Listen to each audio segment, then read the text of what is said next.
आखिरकार हेड रसूल का वो पीर जो दरिया के अंदर बैठकर पानी का रुख मोड़ता था, आज वो भी दुनिया से चला गया।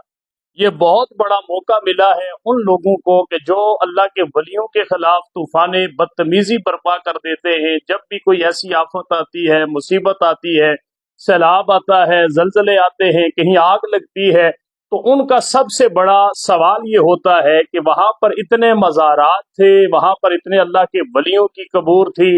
लाहौर के अंदर सैलाब आया तो दाता अली हजवेरी कहाँ पर थे, गुजरात के अंदर सैलाब आया तो फलां वली कहाँ था, इसी तरह सिंध के अंदर सैलाब आया तो फलां वली कहाँ था, इसी तरह के बुनेर के अंदर सैलाब आया तो फलां वली कहाँ पर था।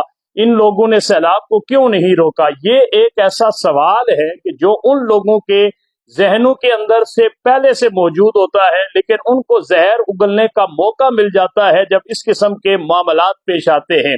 ये बात आप बिल्कुल कान खोल कर सुन लें कि वली की जो करामत होती है, उस करामत का मकसद ये नहीं होता कि वली इस किस्म के करतब दिखाता है, ये शोबदाबाजियां दिखाता है, बल्कि करामत की जो तारीफ है अल किरामतो अल इस्तिकामतो, के वली की सबसे बड़ी करामत यह है कि वो इस्तिकामत इख्तियार करता है और इस्तिकामत फिर दीन इख्तियार करता है।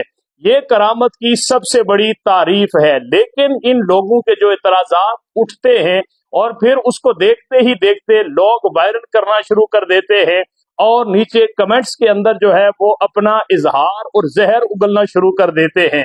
मुझे आप ये बताइए कि क्या खाना काबा अल्लाह तबारक व तआला का घर है और वहां कितने तारीख के अंदर सैलाब आए? आप इसकी मालूमात हासिल कर सकते हैं। खाना काबा के अंदर कितनी दफा आग लगी और लोग वहां पर जल के खाकस्तर हो गए, आप इसकी तहकीक कर सकते हैं।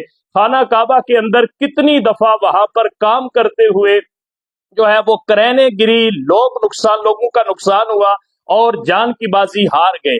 मुझे आप इस सवाल का जवाब दें कि क्या अल्लाह के मेहमान जब अल्लाह के घर के अंदर मौजूद होते हैं और वो किसी कुदरती आफत का शिकार हो जाते हैं तो नाउज़ बिल्लाह सुम्मा नाउज़ बिल्लाह, क्या अल्लाह ताला अगर उनको बचाना चाहे तो क्या अल्लाह उनको बचा नहीं सकता?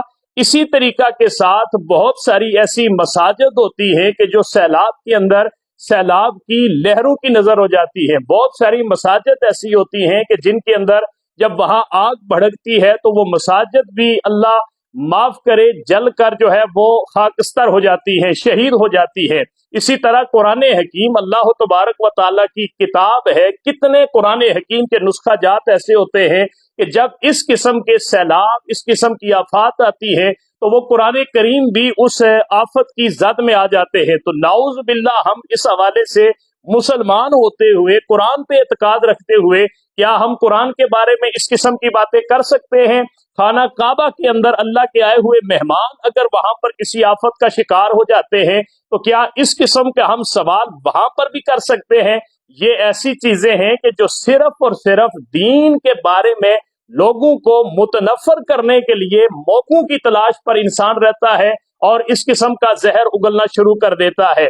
मस्जिद के अंदर इंसान नमाज पढ़ रहा होता है और वो अल्लाह का मेहमान होता है, अल्लाह के घर में नमाज के लिए आया होता है, बाहर से उसके कोई जूते उठा के लेकर चला जाता है। क्या वहां अगर अल्लाह चाहे तो उस जूते उठाकर ले जाने वाले की आंखों की बिनाई भी तो खत्म कर सकता है कि यार मेरे घर में मेहमान आकर मेरे घर में मेरी नमाज पढ़ रहा है और तू उसके जूते उठाकर लेके जा रहा है। ऐसी चीजें करना ये सिर्फ और सिर्फ इंसान जो है वो अपनी खबासत बातनी को जाहिर करता है, उसकी जो दीन के साथ एक नफरत होती है उस नफरत को जाहिर करता है।